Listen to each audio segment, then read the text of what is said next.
Buenas tardes, queridos hermanos. Que el Señor os bendiga, hermanos y hermanas, que os podáis encontrar viendo este estudio que comenzamos la semana pasada, en el estudio sobre eclesiología. Os doy las buenas tardes en el nombre del Señor y esperemos que no haya ningún problema con estos medios, que nos cuesta un poquito de trabajo de usar, pero que el Señor os pueda bendecir en este tiempo que podáis estar viendo este estudio y pues realizando esta materia, como decíamos la semana pasada. Espero que tengas una Biblia, tu Biblia ahí a mano, que tengas una libreta, un bolígrafo, quizás que puedas apuntar, anotar. Pues esta tarde vamos a dar más contenido que la semana pasada, vamos a profundizar un poquito más y vamos a aprovechar el tiempo en el nombre del Señor. Bien, con que, hermano, nada, pedir al Señor la bendición y que el Señor nos bendiga este tiempo precioso, que podamos estar estudiando la palabra. Te doy la bienvenida y oramos en el nombre del Señor, pidiéndole al Señor que Él bendiga, que Él use estos medios para que la palabra llegue a los corazones y que podamos prepararnos en su palabra. Y más que nada en estos tiempos que tanta falta hace tener conocimiento de lo que Dios dice y de lo que Dios quiere para su iglesia, para tener una iglesia preparada, una iglesia fuerte, una iglesia madura, una iglesia con buenos fundamentos en la palabra y en el poder de su Espíritu Santo, para que estemos fundamentados en la persona de Cristo y ninguna cosa que pueda venir a nuestra vida, sea enfermedad, sea doctrinas erróneas, sea otras cuestiones, nos puedan separar de la buena, perfecta y agradable voluntad de nuestro Señor. Padre, una vez más, bendice a todos aquellos que estén escuchando este estudio y que tú sigas bendiciendo de una manera muy especial cada una de nuestras vidas, de nuestros hogares, que tu presencia rodee y que el poder de tu Espíritu Santo nos ministre en el nombre precioso de Jesús. Amén, amén y amén. Te doy gracias, Señor, por cada hermano y hermana que dispone en su corazón para oír tu palabra.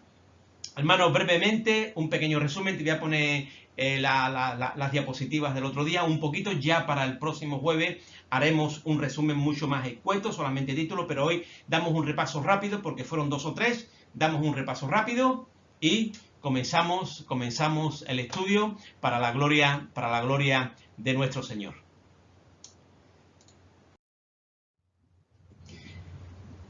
Amén.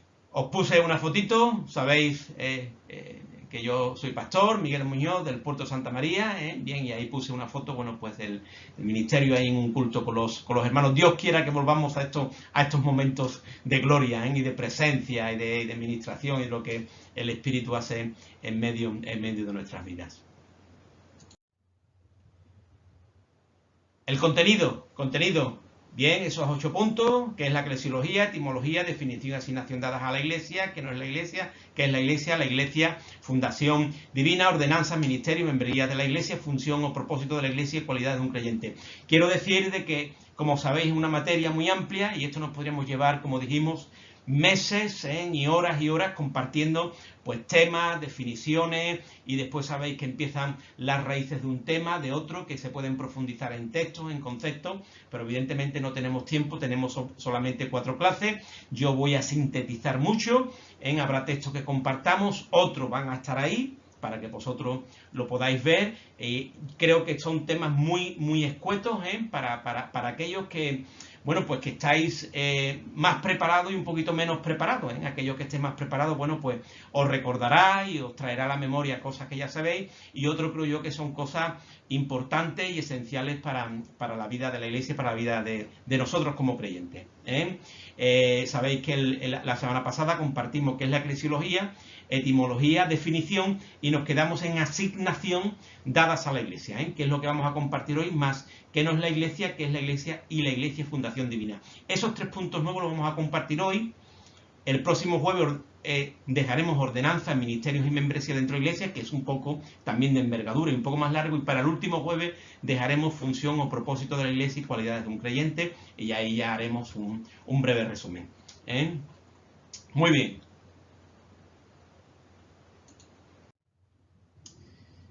Bien, como sabéis, hay siempre un pequeño ahí del Asus donde pasa de una diapositiva a otra, porque son programas de PowerPoint, no es un programa específico de vídeo ni nada de eso, sino siempre hay una breve pausa, quizá me adelante o me atrase en el comentario.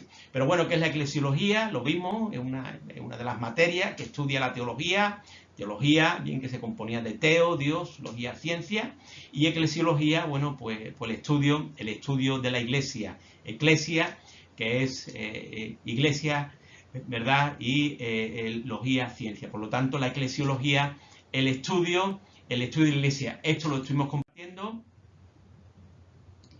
estuvimos mirando, y empezamos a mirar, bueno, pues la iglesia, que viene a significar una asamblea, llamados a una asamblea o llamados hacia afuera, llamados a una asamblea. Por lo tanto, podemos decir que la palabra iglesia es una asamblea. Ya vimos tres maneras de usar la palabra iglesia, tanto como una asamblea de ciudadanos, como los redimidos por Cristo y como la asamblea o congregación de los santos. Ahí estuvimos compartiendo y vimos toda esta función en ese sentido del término iglesia, tanto para referirse, iglesia lo conocemos, que se puede referir a la iglesia universal, todos los creyentes, y también la palabra iglesia, se puede referir a un determinado lugar, es decir, a los hermanos que se reúnen en un determinado lugar como iglesia local.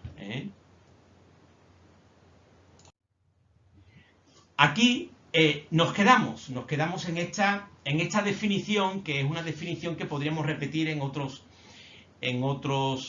días, en otro momento, porque es algo que nos va a recordar y lo vamos a repetir, pero como definición, y pongo ahí, me parece esta definición muy acertada, ¿verdad? Porque referirnos a una definición concreta de iglesia, creo que aquí esta definición es muy buena, es muy acertada.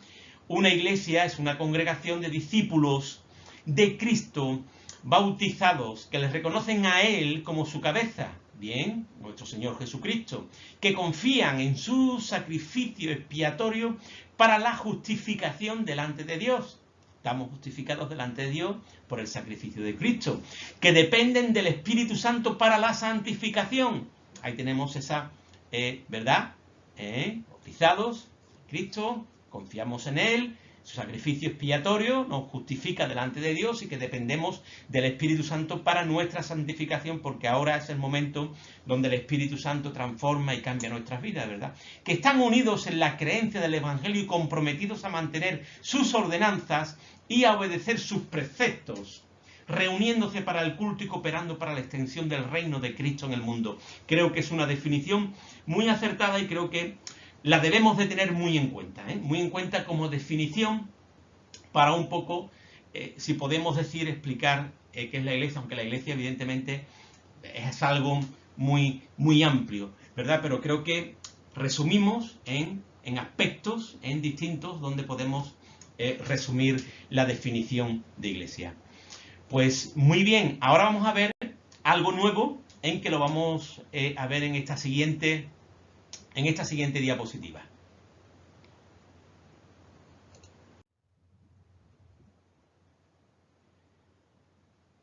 Punto 2.3, ¿verdad? Designación dadas a la iglesia, del punto 2 que ya vimos la semana pasada.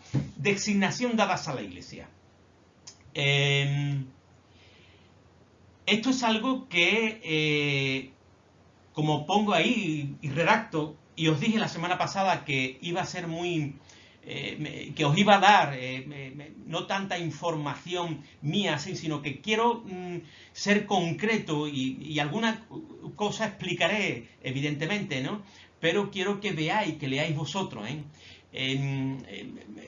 nosotros los pastores tenemos un problema, y es que cuando estamos enseñando, hay veces que nos vamos al lado de la predicación y empezamos a predicar. A mí me suele ocurrir me suele ocurrir eso, que estoy enseñando y empiezo a predicar, ¿no? Pero quiero enseñaros, hermanos, en este sentido y ser concreto, explícito, para que podáis tener toda la información escrita. Evidentemente alguna explicación en que el Espíritu pone y demás, ¿no? Pues estará, ¿verdad? Pero quiero que veáis. Entonces, sobre la designación dadas a la iglesia, nombres dados a la iglesia, tenemos que decir que la iglesia no recibe ningún nombre propio, es la iglesia del Señor, no hay nombres para la iglesia se llama tal cual, no, la iglesia es la iglesia. Lo que sí que se le designa de varias maneras, ¿no? Por lo tanto, ahí lo escribo, a la iglesia que Jesús estableció, no se le da un nombre propio, sino que se le designa de varias maneras por medio de frases descriptivas, describen, ¿verdad?, que nos enseña la palabra de Dios y que incluyen las siguientes, entre otras, no todas, pero sí creo que he sido bastante, y a estas y las que vienen ahora, vamos a ver. Como están los textos, y es algo muy sencillo que quizás sepáis, no es tanto tan complicado, yo no voy a ir a esos textos porque después quiero ya compartir el material que vamos a incluir, tanto como el que ahora viene.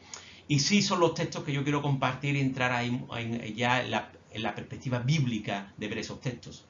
Pero tenéis ahí los textos, tenéis la palabra, bueno, pues vais y lo podéis leer. Evidentemente, esas frases descriptivas que se puedan describir a la iglesia y que nos enseña la palabra de Dios y que nos revela la palabra de Dios, bueno, pues sabéis, a la iglesia se le denomina, se le llama el cuerpo de Cristo. Bien, el cuerpo de Cristo lo encontramos en Efesios, capítulo 1, verso 22 al 23.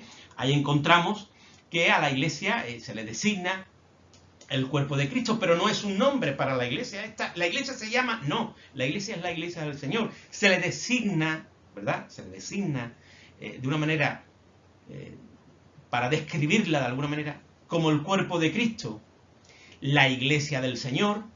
Hechos 20, 28, puedes ir, lo puedes leer. Las iglesias de Cristo, las iglesias de Cristo, Romanos, la iglesia de los santos, ahí está. Y te lo pongo escrito porque quizás a lo mejor te lo pongo los textos bíblicos abreviados, quizá hay algún hermano o hermana que le cueste trabajo, pero bueno, te lo pongo ahí escrito para que sepas. Los otros que yo leo no, pero eso sí, para que vayas y no tengas ningún problema, ¿verdad? La iglesia de los santos, pues Primera de Corintios, capítulo 14, verso 33, la iglesia de los santos, pues ahí está, ahí está el texto. Para que tú veas, por un detalle sin entrar, porque no quiero perder tiempo, pero por ejemplo ahí los mormones cogen ese título para su iglesia de aquí, de ese texto, de ese versículo, la iglesia de los santos. Ellos dicen de los últimos días, de los últimos días, pero la iglesia de los santos, de los últimos días, pues ahí en ese texto que viene, pues el apóstol Pablo revela, bueno, pues la iglesia de los santos, con la carta que va a enviar, que va a decir, que va a hablar, bueno, pues de los dones, de los ministerios, en el capítulo 14, bueno, pues va a hablar de la iglesia de los santos, ¿no? La congregación de los primogénitos, Hebreos 12:23, congregación de los primogénitos, algo que se va a compartir ahí en la epístola a los hebreos, como se le designa a la iglesia del Señor, La familia de Dios, Efesios 2:19. Daros cuenta, familia de Dios. Es decir, que tú y yo somos familia. Familia, pero familia de Dios. ¡Qué bendición, qué lujo! Ser familia de Dios. Eso no lo puede decir todo el mundo. Eso no lo puede decir todo el mundo. Ser familia de Dios, tú puedes ser familia de los González, de los García,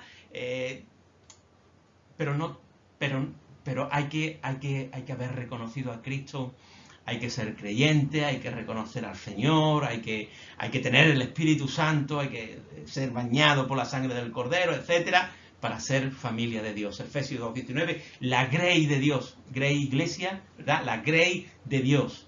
Primera de Pedro 5:2, labranza de Dios. Ahí, Primera de Corintios, nos encontramos en un mismo versículo, nos encontramos dos descripciones de la iglesia, a lo que se le denomina la iglesia en un momento dado. Labranza de Dios y también edificio de Dios. Va a decir el apóstol Pablo, sois labranza de Dios y edificio de Dios. Por lo tanto, son dos descripciones que da el apóstol Pablo en un mismo versículo, que es 1 Corintios 3:9. Labranza de Dios, edificio de Dios.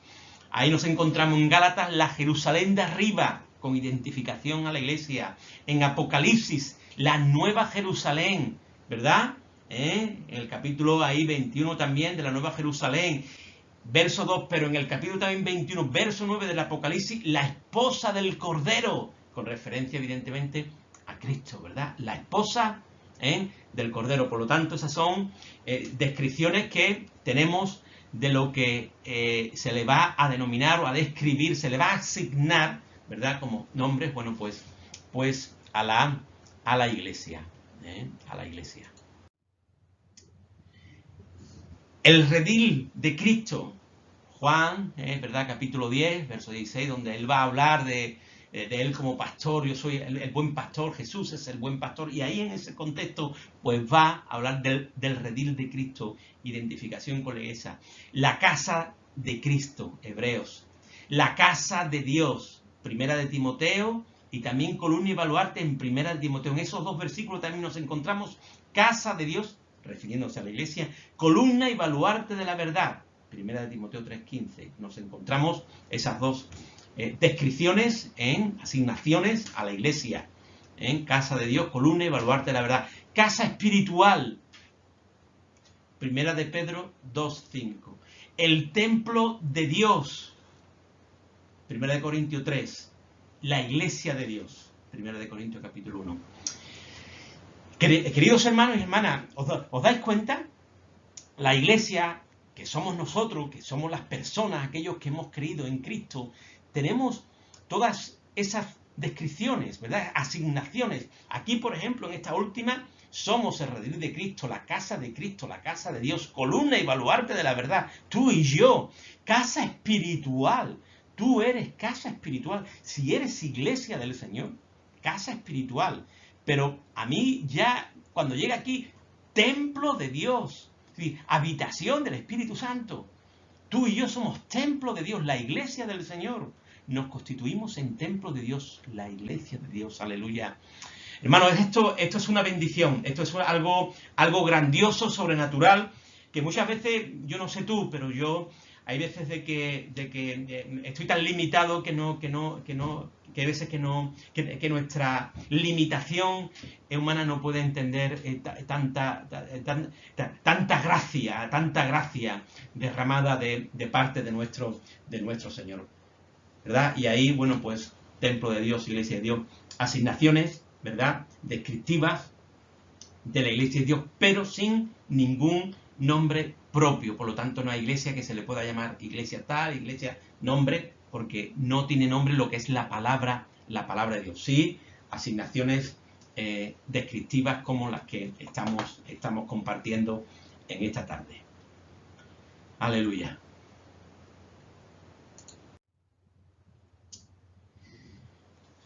Punto 3. ¿Qué no es la iglesia? He puesto 4 o 5 cosas ahí que creo importantes, sencillas. Podríamos poner más. Cuando tú tomes nota y papel, pon también algunas más. Yo te podría poner muchas más, ¿verdad? Pero 3 o 4 cosas para que nos quedemos con esto, porque creo que es importante de saber que no es la iglesia, ¿eh? Y creo que es algo importante, ¿eh? Y quiero decírtelo claro, la iglesia no es una ONG, ¿eh?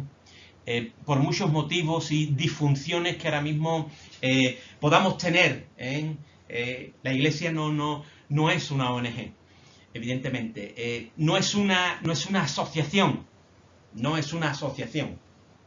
tampoco, tampoco es una asociación la iglesia. O un lugar de recreo, de debate, charlas, discursos. La iglesia es un lugar santo.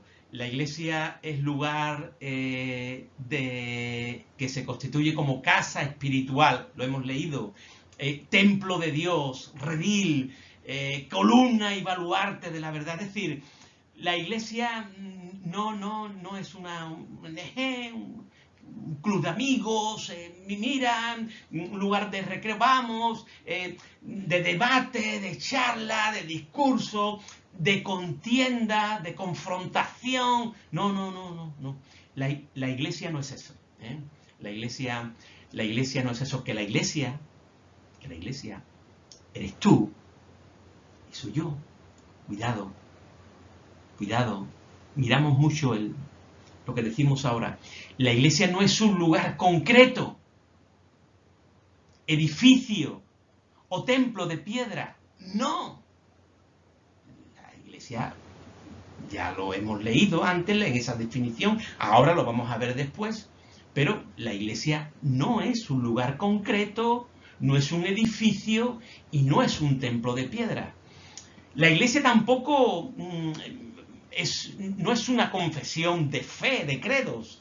Cuidado, porque aquí ha habido mucho en hacer, largos discursos de fe de lo que es la iglesia. En estos 4 puntos aquí nos definimos como iglesia, confesión de fe, que se le dicen credos, porque la palabra credo viene del latín, que es creo, y aquellos que en algún momento hemos conocido en algo la Iglesia Católica, sabemos a qué se refiere esto, a ciertos resúmenes, ¿no?, de lo que puede ser la Iglesia. Bien, y quiero deciros de que a lo largo de la historia los credos han desviado, han desvirtuado el verdadero mensaje de la palabra de Dios. No se puede encerrar el mensaje de la salvación, que es lo que revela la palabra de Dios, un mensaje de salvación para la humanidad desde Génesis hasta el Apocalipsis. Quiero que lo tengas claro. La palabra de Dios, la Biblia, es un mensaje de salvación para la humanidad desde el Génesis hasta el Apocalipsis. Y en cada una de las páginas de la Biblia brota una persona, y esa es la persona de Cristo. Cristo en el Antiguo Testamento y Cristo en el Nuevo Testamento. Cristo. Y ese es el mensaje de la palabra. No se puede encerrar, por lo tanto, el mensaje en credos humanos según sea la corriente teológica y cultural del redactor del credo. ¿Me entiendes? ¿Me entendéis, verdad?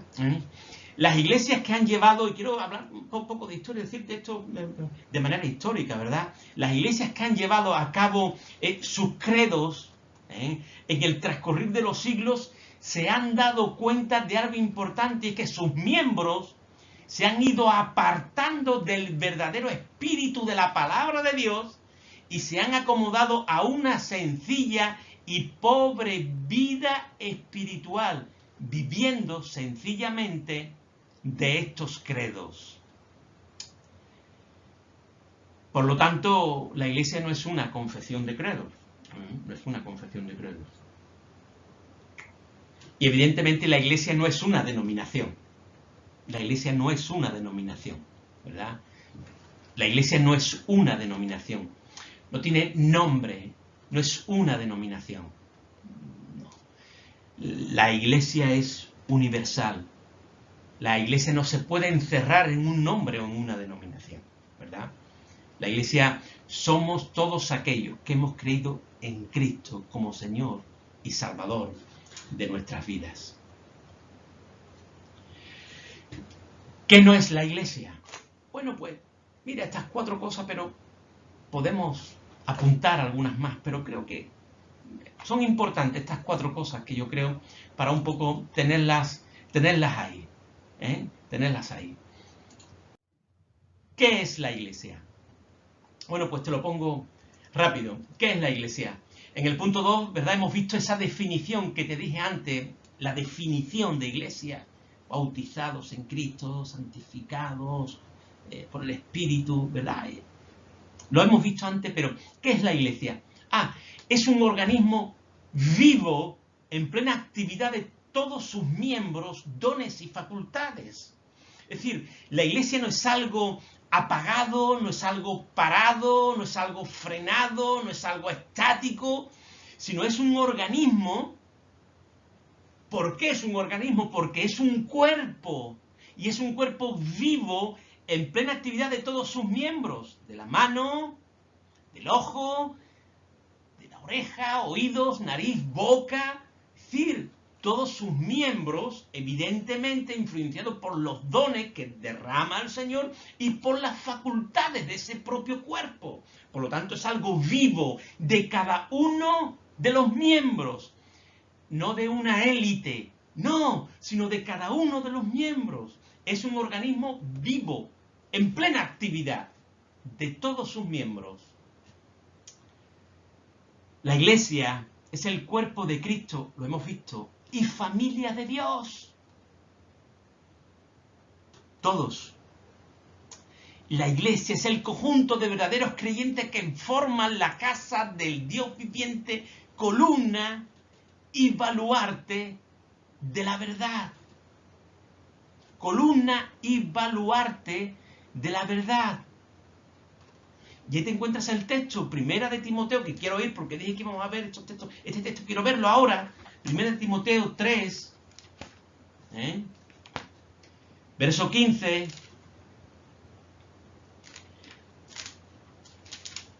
Primera de Timoteo, verso 15. Lo leemos. Tienes que tener la palabra, tienes que tener la Biblia, tienes que tener la palabra, tienes que tener un bolígrafo, tienes que tener un papel, no sé, estás grabando, no lo sé, esto está grabado evidentemente, pero tienes que estar ahí compartiendo. Primera de Timoteo 3:15, dice,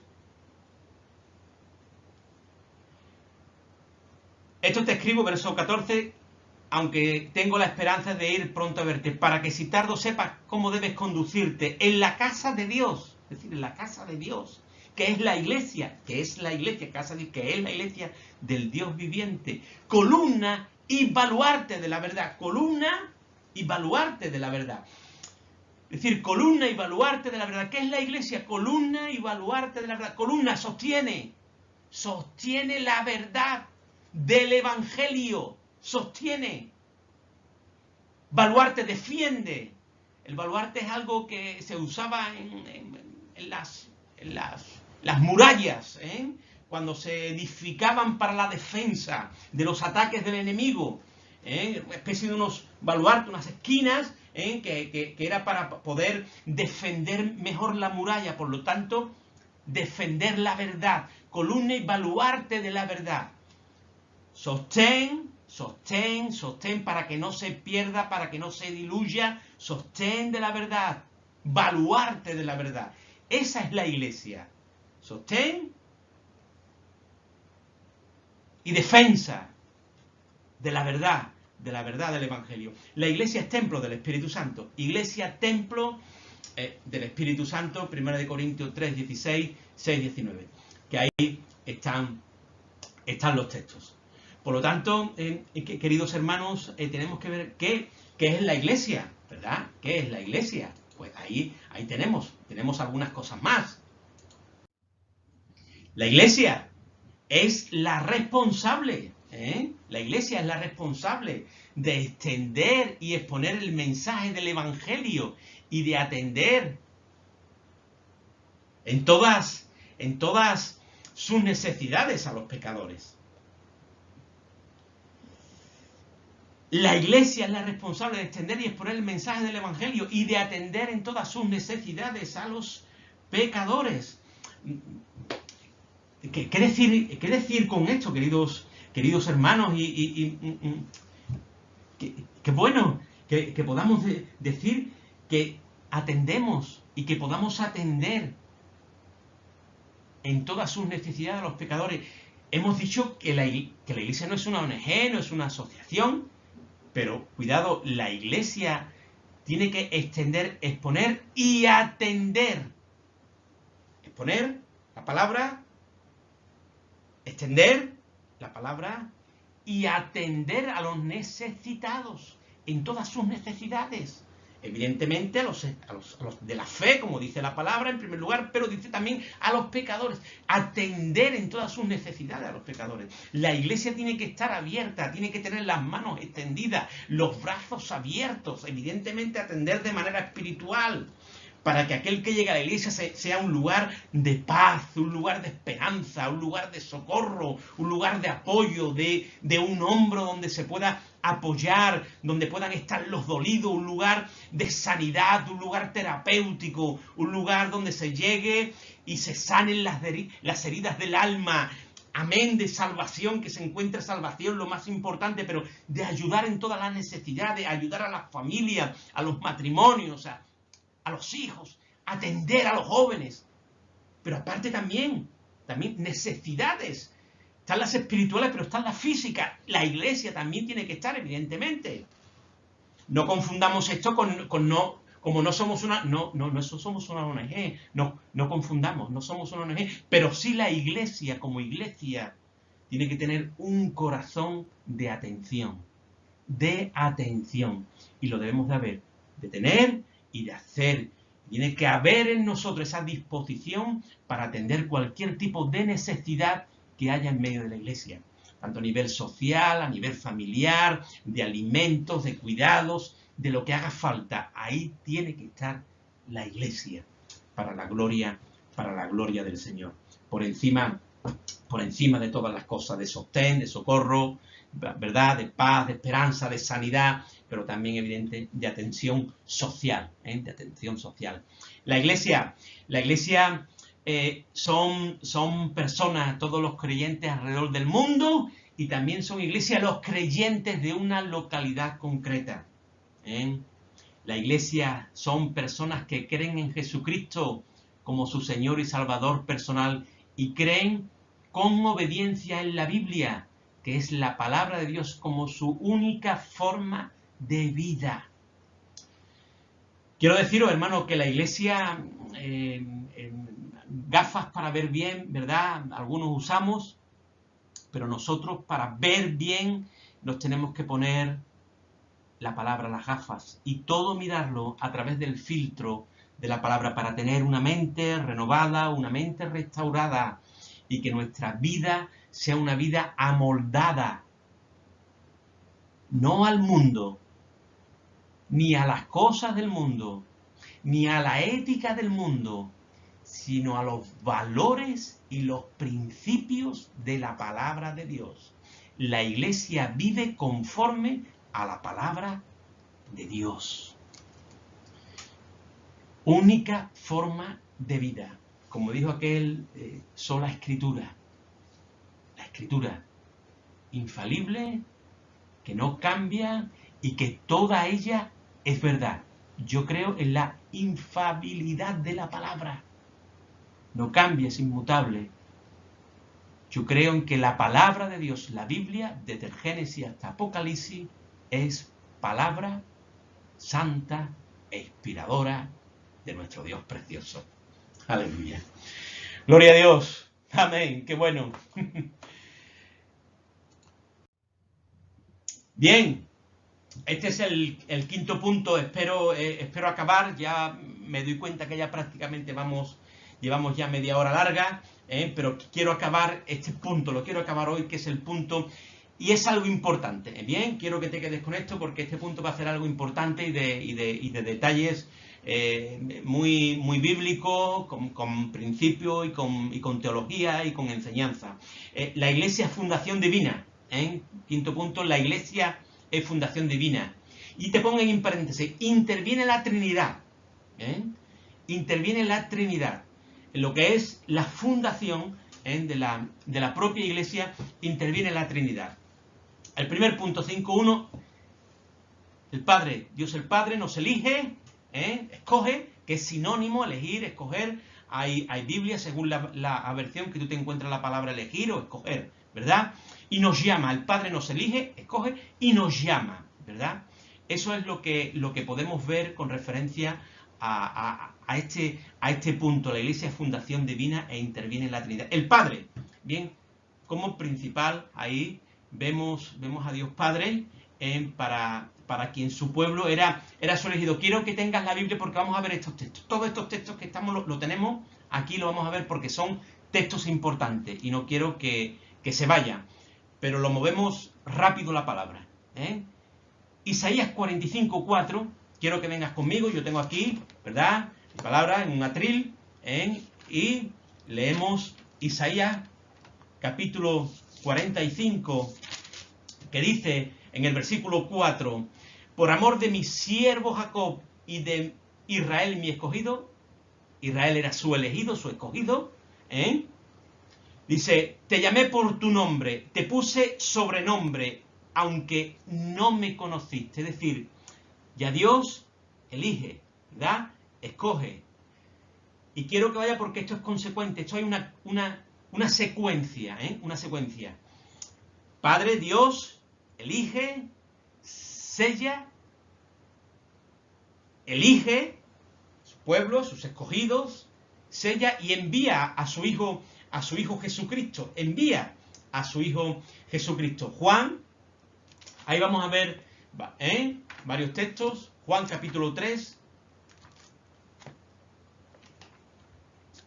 verso 16, 3:16, dice, porque de tal manera amó Dios al mundo que ha dado a su Hijo, es decir, envía a su Hijo, envía a su Hijo unigénito, da 6:27, el 6:27. Trabajad no por la comida que perece, sino por la comida que a vida eterna permanece, la cual el Hijo del Hombre os dará. Porque, quiero que te quedes con esta frase, porque a este señaló Dios el Padre. ¿Te das cuenta? Dios el Padre elige, sella, señala, envía a su Hijo. 10:36. 10:36. Quizás vaya un poco rápido, hermanos, pero perdonad, pero me interesa esto porque es importante, aunque en otro momento demos un repaso, pero es importante este punto de hoy, con que vamos a verlo, a mirarlo en 10:36. Dice, evidentemente está ahí hablando del Señor, dice 10:36 de Juan, a que el Padre santificó y envió al mundo, vosotros decís, tú blasfemas, porque dije, Hijo de Dios soy. Si no hago las obras de mi Padre, no me creáis. Hijo de Dios soy. Por lo tanto, ahí tenemos una verdad absoluta de que Jesús es Hijo de Dios. Por lo tanto, Dios elige, Él elige, sella y envía a su Hijo Jesucristo. Daros cuenta ahora la secuencia. Y en Él elige, ¿verdad?, Dios, el Padre, sella y llama a sus escogidos. Efesios capítulo 1.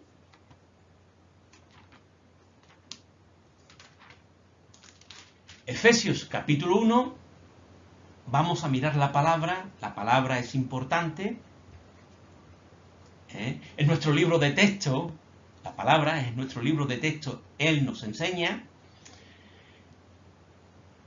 Y dice Efesios 1, 3 al 6, dice, bendito sea el Dios y Padre de nuestro Señor Jesucristo, que nos bendijo con toda bendición espiritual en los lugares celestiales en Cristo, según nos escogió en Él antes de la fundación del mundo, para que fuésemos santos y sin mancha delante de Él, en amor, habiéndonos predestinado para ser adoptados hijos suyos por medio de Jesucristo. Esto lo hace Dios, ¿verdad? El Padre, por medio de Jesucristo, dice, según el puro afecto de su voluntad, para alabanza de la gloria de su gracia, con la cual nos hizo aceptos en el amado. Es decir, Dios sigue, el Padre haciendo esta labor, ¿verdad? Verso 13, que dice, en Él también vosotros, habiendo oído la palabra de verdad, el evangelio de vuestra salvación, y habiendo creído en Él, fuisteis sellados, evidentemente, el Padre, con el Espíritu Santo de la promesa. Primera de Pedro, ahí está Primera de Pedro 1:2, que dice lo siguiente. Primera de Pedro 1:2 dice, elegidos, Primera de Pedro 1:2. Quizás estás ahí un poco buscando, pero bueno, estamos dando un poquito, ya digo, un poco, porque quisiera, hermanos, tener mucho más tiempo, estar compartiendo, pero no lo tenemos, no lo tenemos bien. Primera de Pedro 1:2 dice, elegidos según la presciencia de Dios Padre en santificación del Espíritu, para obedecer y ser rociados con la sangre de Jesucristo. Gracia y paz os sean multiplicadas. Aleluya. Sus escogidos para formar la iglesia. Gracia y paz os sean multiplicadas. Daros cuenta, un detalle, un secreto. Si quizás no os habéis fijado, pero en este versículo que hemos leído ahora de Primera de Pedro, capítulo 1, verso 2, está la Trinidad. Es un secreto que ahora, como paréntesis, no tiene que ver, pero está la Trinidad. Aunque estamos viendo que el Padre que nos elige, nos llama y demás, ¿verdad? Pero daros cuenta que dice, elegidos según la presencia de Dios, en santificación del Espíritu. ¿Verdad? Dios, Padre, Espíritu, dice, para obedecer y ser obedecido por la sangre de Jesucristo. Es decir, que en este versículo se nombran las tres personas, ¿verdad? De la Trinidad. Aleluya. Gloria a Dios. Para formar la iglesia. Esto lo hace por amor según el puro afecto de su voluntad. Ya lo hemos leído. Efesios 1:5, que lo hemos leído anteriormente. Por puro afecto de su voluntad. Porque es su voluntad, es su corazón, es su amor, es su carácter. Y uno de los atributos de Dios, yo creo que el que lo encierra todo, ¿verdad? Es amor, porque Dios es amor, ¿verdad? Según el puro afecto de su voluntad, a sus predestinados, a sus elegidos, a sus escogidos, es decir, a los que conforme, Romanos 8, lo leemos por favor, versículo importante, texto importante, un texto maravilloso, espirituales dentro de la palabra de Dios, el capítulo 8 de Romanos, un texto de una espiritualidad tremenda. Dice, verso, ¿verdad? 8:28 al 30. Dice, y sabemos que los que aman a Dios, todas las cosas les ayudan a bien. Esto se suele decir, pero cuidado, esto es. No a todos, sino a los que conforme a su propósito son llamados. Son llamados, porque a los que antes conoció también los predestinó, porque a los que antes conoció, ya él conocía, aún antes, como hemos leído en Efesios, antes de la fundación del mundo, ya él conoce, y conoce el corazón, y conoce los pensamientos, y ya Dios conoce los que tenían que creer en su bendito nombre.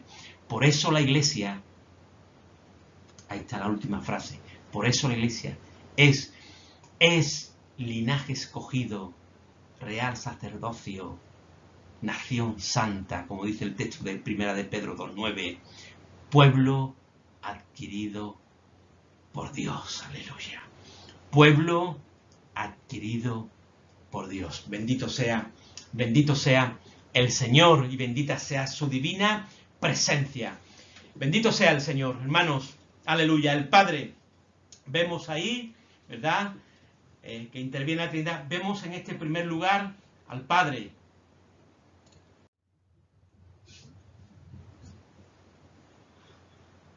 El Hijo, 5.2, el Hijo, ¿verdad? Interviniendo al Hijo para la fundación de la iglesia. El Hijo redime, redención, palabras sinónimas, redención o redimir, ¿verdad? En el Nuevo Testamento, y quiero hacer esta explicación para que lo entendáis aún mucho mejor. En el Nuevo Testamento hay dos términos que traducen redención o redimir. Y estos dos textos en griego, uno de ellos es lutrosis, como pongo ahí, que va a significar rescatar, redimir, liberar, liberación, desatar. Por lo tanto, indicándose específicamente la liberación mediante el pago de un rescate. El pago de un rescate. hay una liberación de aquella persona que está esclava y se ha pagado un rescate por ella. Y es agorazó, ¿verdad? Que es comprar, una especie de comprar en un mercado, es la idea que trae esta palabra en el griego, comprar en un mercado. Por lo tanto, todos aquellos que son hijos o hijas de Dios han obtenido redención, han sido redimidos. Por lo tanto, redimidos, redención, comprados y liberados por ese pago, por ese precio que fue la sangre preciosa de nuestro Señor Jesucristo, la sangre preciosa del Cordero. Por lo tanto, tú y yo hemos sido comprados con precio, y ese precio ha sido la sangre de nuestro Señor Jesucristo. El Hijo de Dios, Jesús, nuestro Señor Jesucristo, ya encarnado, redime, cumple, efectúa la obra de la redención, es decir, compra la iglesia, rescatándola de la esclavitud del pecado y del demonio, al precio de su sangre, al precio de su sangre. Está Juan 10:11, Juan 10:11, que se encuentra ahí en ese texto tan precioso, que dice: yo soy el buen pastor su vida da por las ovejas, es decir, él ha dado la vida, con su sangre ha efectuado esa compra, ¿verdad?, de las almas, y todos los que creen en esa sangre, pues pasan a ser posesión suya, pasan a formar su iglesia. Hechos 20:28, un texto que también, bueno, pues ahí claramente va a hablar la palabra,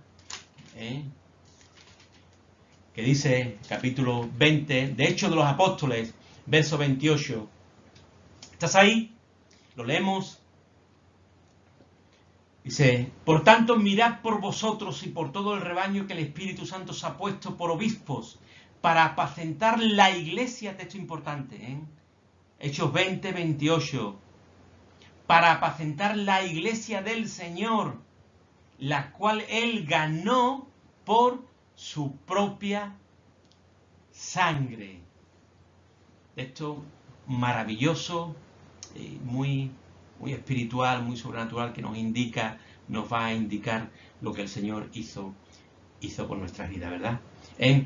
Ahí está Romanos, ahí está Gálatas 2:20, ya no vivo yo, vive Cristo en mí, está Colosenses, pero ven conmigo al último texto de ahí, Primera de Pedro, un texto también a mí personalmente me habla mucho, es un texto maravilloso, ¿verdad?, que me identifico, hablando de esa vana manera de vivir que hemos tenido y hemos vivido, ¿verdad?, cuando dice ahí el apóstol, verso 17, Primera de Pedro, capítulo 1, versículo 17, dice: y si invocáis por Padre aquel que sin acepción de persona juzga según la obra de cada uno, conducíos en temor todo el tiempo de vuestra peregrinación, de vuestro caminar, de vuestra vida, ¿verdad? Dice, sabiendo que fuisteis, hermano y hermana, sabiendo que fuisteis rescatados de vuestra vana manera de vivir. Señor nos liberó, nos sacó, nos compró, nos arrancó,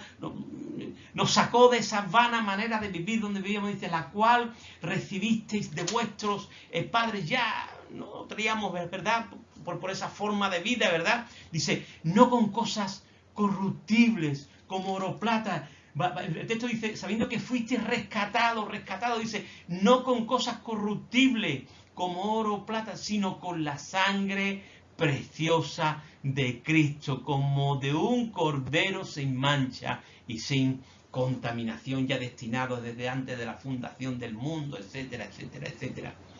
Es decir, con la sangre preciosa de Cristo nosotros fuimos comprados, arrancados, liberados, rescatados, redimidos, desatados.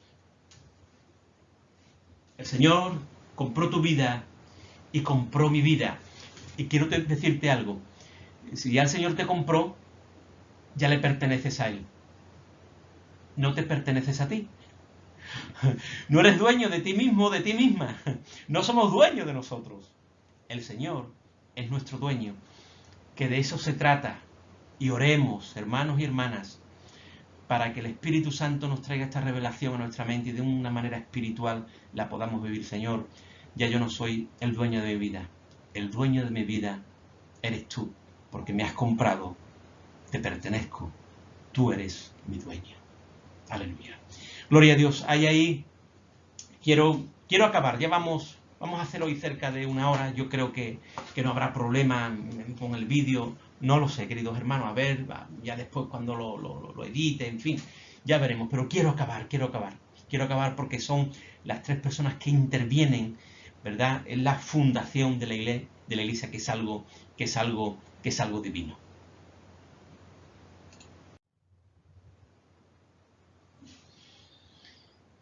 El 3. El Espíritu regenera, obra y marca el inicio. El Padre da, llama, sella, escoge, elige. El Hijo redime, compra, rescata, libera, vierte su sangre, nos compra, nos hace suyos. El Espíritu ahora hace una obra de transformación, de inicio, de santificación, de incluirnos en su iglesia como tal. El Espíritu Santo convence. El Espíritu Santo convence, es decir, si tú no eres tan solo de esa manera, sino que realmente te has convertido, ha sido porque el Espíritu Santo ha llegado a tu vida y te ha transformado, te ha convencido, ¿verdad? El Espíritu Santo convence. Y quiero que veamos ese texto que es importante, Juan 16. Vamos a ver ese texto, Juan 16, verso 8, que dice ahí lo siguiente, verso 8 al 11, el Espíritu Santo convence. Dice el versículo 8, y cuando Él venga, evidentemente está hablando del Espíritu Santo, del Consolador, el contexto del texto que estamos leyendo, y cuando Él venga, convencerá al mundo de pecado, de justicia y de juicio. De pecado por cuanto no creerán en mí, de justicia por cuanto voy al Padre y no me veréis más, y de juicio por cuanto el príncipe de este mundo ha sido ya juzgado. Por lo tanto, el Espíritu Santo nos convence. Y quiero deciros algo, queridos hermanos. Aquí vamos a acabar, ¿verdad? Y quiero deciros algo. El Espíritu es enviado para convencer a los pecadores de su pecado. A la iglesia ahora la santifica, pero a los pecadores es para convertir, para convencer de sus pecados, de la culpabilidad que tienen ante Dios, y que el fruto de sus pecados es la muerte, es decir, la condenación eterna. El rechazo a la obra de nuestro Señor Jesucristo lleva al pecador a una situación de total ruina y de depravación espiritual, aún para su vida futura. Cuando va a decir de justicia, ¿verdad? Está hablando de pecado, pero ahora va a decir de justicia en este texto 8, de justicia. De justicia por cuanto Cristo iba al Padre. Jesucristo fue nuestro sustituto en el Calvario. Deberíamos de haber estado nosotros, es decir, haber recibido una muerte, pero Cristo, ¿verdad?, fue el sustituto, ¿verdad?, de esa culpabilidad ante nosotros. Él cargó con nuestros pecados. Por lo tanto, fue nuestro sustituto. En Él se cumplió la justicia de Dios. Resucitó y ascendió a los cielos. Fue exaltado por la diestra de Dios y recibido en gloria. Fue hecho justicia. Bendito sea el Señor. Y de juicio, va a hablar de pecado, de justicia y de juicio, por cuanto el príncipe de este mundo ha sido ya juzgado, es decir, el diablo. El gran engañador y destructor de las almas fue condenado como mentiroso y homicida, el diablo. Por la obra de Cristo en la cruz, el diablo fue despojado de sus suele decir en teología, mal adquiridos derechos legales sobre las naciones de este mundo y sobre las almas de los seres humanos. Cada vez que un alma pasa de las tinieblas al reino de Dios, Jesucristo obtiene una victoria tremendo que ya Él obtuvo en la cruz del Calvario total por medio, evidentemente, de su Espíritu que vuelve a convencer a un pecador. El diablo ha sido juzgado y condenado.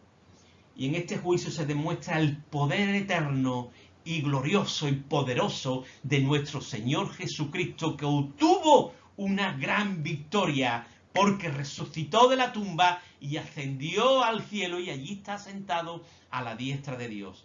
Es el que tiene victoria, el Rey de Reyes y Señor de Señores. Bendito sea su nombre precioso y eterno. Aleluya. Por lo tanto, hermanos, Él nos infunde la vida, ¿verdad? Nos infunde la vida, el movimiento y la unidad en la Iglesia. Él, por medio del nuevo nacimiento, nos da la vida espiritual en Cristo.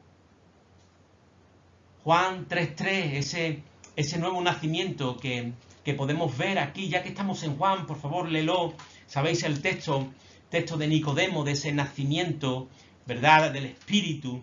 En 3:3 va a decir: respondiendo Jesús le dijo, de cierto te digo, que el que no naciere de nuevo no puede ver el reino de Dios.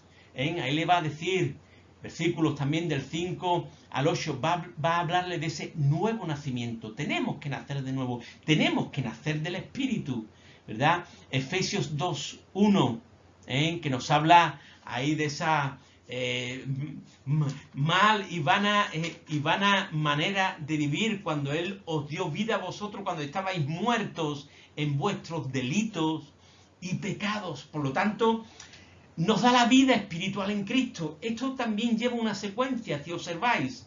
Infunde la vida, el movimiento y la unidad de la Iglesia, evidentemente, ¿verdad? Va a decir, Él por medio del nuevo nacimiento nos da la vida en Cristo. Nos da la vida. Ahora, con la vida, la atracción en Cristo al Padre. Juan 6:44. Hermano, ten un poco de paciencia, creo que estás animado como yo, ¿verdad? Pero quiero leer este texto porque es importante. Juan 6:44. Dice, ninguno puede venir a mí si el Padre que me envió no le trajere. Por lo tanto, nos da la vida espiritual en Cristo, con la vida, la atracción en Cristo al Padre, el Espíritu, ¿verdad? Al Padre, es el que convence y nos lleva nuevamente al Padre. Con la atracción, la fe, Efesios 2:8, el don de Dios, la fe. Con la fe, el conocimiento de las cosas espirituales. Y quiero saltarme aquí, 1 Corintios 2:10, porque es un texto un poco ahí que quiero explicar, ¿verdad? 1 Corintios capítulo 2, verso que yo he predicado y llevé una serie de predicaciones sobre el capítulo 1 y capítulo 2 de Corintios en estos meses pasados, y que evidentemente va a decir con la fe el conocimiento de las cosas espirituales. 1 Corintios 2, verso 10, que dice, pero Dios nos las reveló a nosotros por el Espíritu, las cosas espirituales, ¿verdad? Sus palabras, sus cosas, ¿verdad? Las cosas espirituales, dice, porque el Espíritu todo lo escudriña, el Espíritu todo lo escudriña, aún lo profundo de Dios. Es el Espíritu, por lo tanto es el Espíritu el que hace esta obra, marca este inicio, obra, revela, regenera, ¿verdad? Porque ¿quién de los hombres sabe las cosas del hombre sino el espíritu del hombre que está en él? Es decir, el espíritu, así tampoco nadie conoció las cosas de Dios sino el Espíritu de Dios. Y nosotros no hemos recibido el espíritu del mundo, que tiene el mundo, sino el espíritu que proviene de Dios, para que sepamos lo que Dios nos ha concedido. Lo cual también hablamos, no con palabras enseñadas por sabiduría humana, sino con las que enseña el Espíritu, acomodando lo espiritual a lo espiritual. Pero el hombre natural, es decir, el hombre que no conoce a Dios, el hombre natural, el que no conoce a Dios, el que no tiene a Dios, el que no ha recibido a Dios, no ha recibido a Cristo, no percibe las cosas del Espíritu, no tiene el Espíritu, no puede percibir las cosas del Espíritu de Dios, porque para él son locura y no las puede entender porque se han de discernir espiritualmente. Por lo tanto, aquellos que no tienen el Espíritu de Dios no pueden conocer las cosas espirituales de Dios, porque hay que entenderlas con el Espíritu de Dios. Y eso es una obra del Espíritu Santo. Por lo tanto, fue el Espíritu quien con su operación sobre los reunidos en el aposento alto, hecho conocéis el texto del aposento alto, ¿verdad?, que fue derramado, capítulo 2, y sobre los corazones de quien oían a los apóstoles, 2:38, 16 y 14, añadía a la iglesia a los creyentes, Hechos 2, 41 y 47, y él preserva la unidad de la iglesia y reparte los varios dones. Hermano, en el capítulo 2 es como conocéis el descenso, ¿verdad? El derramamiento del Espíritu Santo, como se conoce el día de Pentecostés, ¿verdad? Y ahí podemos ver cómo el Señor, bueno, pues manifiesta esa gloria en el Espíritu es derramado y empieza a hablar en otras lenguas. Ahí lo podemos leer en el capítulo 2, del 1 al 4, verso 33, y sobre los corazones de los apóstoles que evidentemente, bueno, pues estaban allí, estuvieron allí en el aposento alto y empezaron a compartir la palabra del Señor. Dice que el Señor, Hechos 2, ese texto lo leemos, el 41 y 47, ¿verdad?, que dice el 41, así que los que recibieron su palabra fueron bautizados y se añadieron aquel día como 3.000, y dice el 47, alabando a Dios y teniendo favor con todo el Señor, añadía a la iglesia los que habían de ser salvos. Por lo tanto, ahí en los primeros versículos del capítulo 2 vemos que el Espíritu Santo se derrama visitando a todos que estaban allí en el aposento alto, se abren las puertas, se empieza a predicar la palabra, empiezan a hablar en otras lenguas que los que estaban allí de otros países, de otras regiones que hablaban distintos idiomas, los entendían, eran lenguas idiomáticas, no eran lenguas espirituales en este caso, lenguas idiomáticas, y conocían las lenguas. Y vino ante ellos un temor, una gloria de Dios por ver aquello, y se empezaron a añadir, como dice el texto, ¿verdad? Se añadían los que habían de ser, se añadían a la iglesia los que habían de ser salvos. Por lo tanto, el Señor ahí añadía. Él persevera la unidad de la iglesia, dice, y reparte los distintos dones. Y para que leamos estos textos que también pueden traernos en enseñanza para que lo conozca. Dice en 1 de Corintios, capítulo 12, verso 4, dice, ahora bien, hay diversidad de dones, pero el Espíritu es el mismo. Es decir, Él preserva la unidad de la iglesia y reparte los distintos dones, los distintos dones.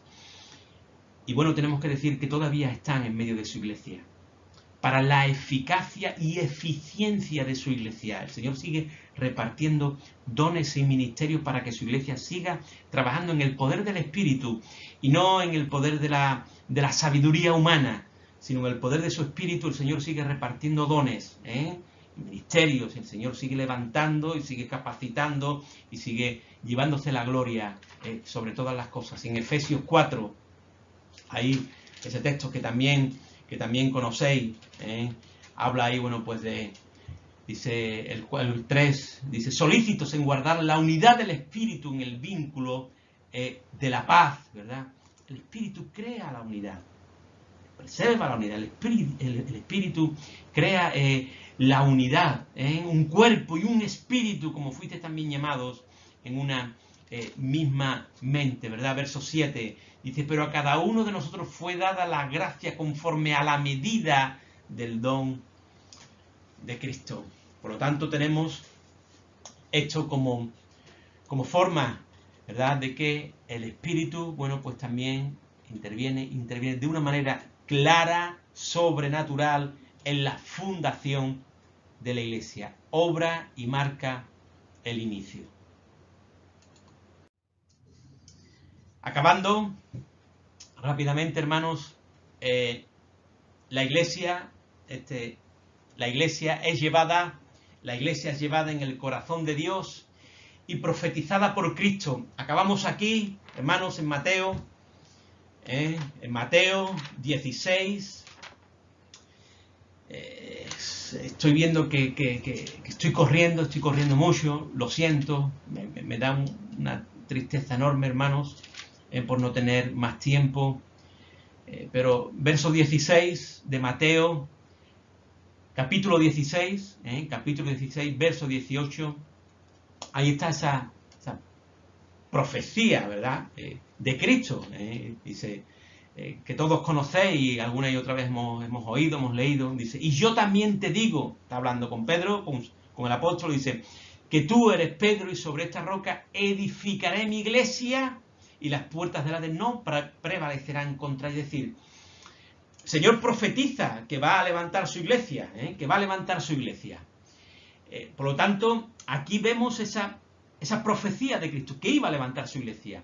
Y vemos que su ministerio, como pongo ahí, tiene que culminar para dar comienzo a lo profetizado, a lo que Él ha profetizado. Él tiene que culminar su ministerio para dar lugar a eso y que esa profecía evidentemente se hace realidad. En el versículo 21 y 23, si lo leemos bien, lo entendemos. Dice el verso 21, desde entonces comenzó Jesús a declarar a sus discípulos que le era necesario ir a Jerusalén y padecer mucho de los ancianos, de los principales sacerdotes y de los escribas, y ser muerto y resucitar al tercer día. Por lo tanto, vemos la culminación de la obra de ese ministerio ya sacrificial, expiatorio de la cruz del Calvario, muerte y resurrección. Verso 22 dice, entonces Pedro, tomándolo aparte, comenzó a reconvenirle, diciéndole, Señor, ten compasión de ti, en ninguna manera esto te acontezca. Pero él, volviéndose, dijo a Pedro, quítate delante de mí, Satanás, me eres tropiezo, porque no pones la mira en las cosas de Dios, sino en la de los hombres. Por lo tanto, tenía que dar cumplimiento a eso. ¿Qué ocurre en este momento? ¿Por qué le dice Jesús eso a Pedro? Porque le era tropiezo para lo que él tenía que realizar, para que esa profecía se cumpliera y cumpliera ese ministerio expiatorio.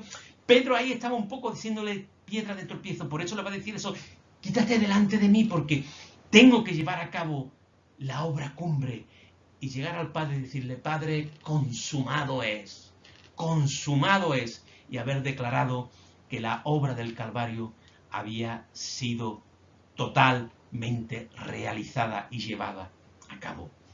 Por lo tanto, debemos decir que la fundación oficial de la Iglesia fue obra. La fundación oficial de la Iglesia interviene el Padre, interviene el Hijo, pero oficialmente se conoce, ¿verdad?, que fue obra del Espíritu Santo quien marca este nuevo inicio en lo que conocemos, Hechos 2, ¿verdad?, como ese día de Pentecostés, que toma nombre ese día de Pentecostés, toma nombre por la fiesta judía que daba fin a las 7 semanas de la recogida de cereales y había comenzado en la Pascua como ofrenda de las primicias. Esto lo puedes leer en distintos textos, Éxodo, pero específicamente en Levítico, sobre esta fiesta de las primicias, la fiesta de Pentecostés, 7 semanas, 7 días, 7 por 7, 49, más el día, ¿verdad?, de resurrección, las primicias, la resurrección, no se daba, ahí está el 50, porque Pentecostés, te lo pongo ahí, que significa 50, en ese día después de nuestra Pascua, viene el derramamiento, ¿verdad?, Jesús, la muerte de Jesús, su muerte, su resurrección, a los 50 días se cumple en nuestra era el derramamiento del Espíritu Santo, que fue ese día de Hechos 2 de los Apóstoles, el derramamiento del Espíritu Santo dando inicio por la regeneración a la Iglesia. La Iglesia empieza a ser levantada y a ser regenerada para la extensión de la palabra de Dios. Y ahí comienza realmente la Iglesia del Señor en ese día de Pentecostés, donde el Espíritu Santo es derramado para esta obra de inicio de un nuevo comienzo. Y te pongo ahí una frase, un comentario de un teólogo muy bueno, este hombre. Yo tengo algunos escritos y libros y demás, que dice Pentecostés sobre este día, ¿verdad? Dice Pentecostés marca la efusión definitiva del Espíritu Santo para la fundación de la Iglesia y la regeneración de los creyentes. El Espíritu Santo es la prueba de que los nuevos tiempos han comenzado para la gloria de Dios. Es el momento, es el tiempo del Espíritu Santo. Bendito sea el Señor. Es el tiempo, es el momento del Espíritu Santo. Aleluya. Bendito sea el Señor. Querido hermano y hermana, que Dios te bendiga. Llevamos 1 hora y algo. Hora para que esto se pueda publicar y proyectar y que lo podáis tener sin ningún tipo de problema. Dios te bendiga. Te abrazo en el nombre de Jesús. Y hoy yo, hermano, no sé tú, pero hoy yo me he gozado. Y estoy mirando, digo, Señor, esto es para tener horas y horas y horas y compartir con los hermanos y preguntas y trabajar los textos y bueno, impresionante. Pero bueno, hermano, desde aquí, la humildad que tenemos, nos movemos y estamos ahí trabajando y sé que tenéis pastores que estáis ahí y bueno, ya hablaremos de la iglesia, de lo que tenéis que hacer, de lo que debemos de hacer para seguir aprendiendo y trabajando en las cosas del Señor. Que el Señor os bendiga. Que el Señor os bendiga en el nombre precioso de Jesús. Padre, oramos una vez más en el nombre de Jesús, pidiendo tu bendición. Que tú bendigas, Padre mío, a cada hermano y hermana, que tú lo sostengas y que el poder de tu Espíritu Santo siga vivificando y avivando a este grupo, Señor, que tiene ganas de estudiar, que tiene ganas de empaparse de tu palabra y que tiene ganas de conocer cuántas maravillas tienes tú para ellos. Padre, sigue tú derramándote, levantando, capacitando y dando dones, Señor, para que tu iglesia siga extendiendo el mensaje de tu palabra, que es un mensaje de salvación, es un mensaje de paz y es un mensaje de esperanza. Señor, gracias y gracias en el nombre precioso de Jesús. Amén, amén y amén. Y la iglesia dice amén. Dios te bendiga, querido hermano y hermana, en el nombre precioso de nuestro Señor Jesús. Hasta el próximo jueves. Amén. Dios te bendiga.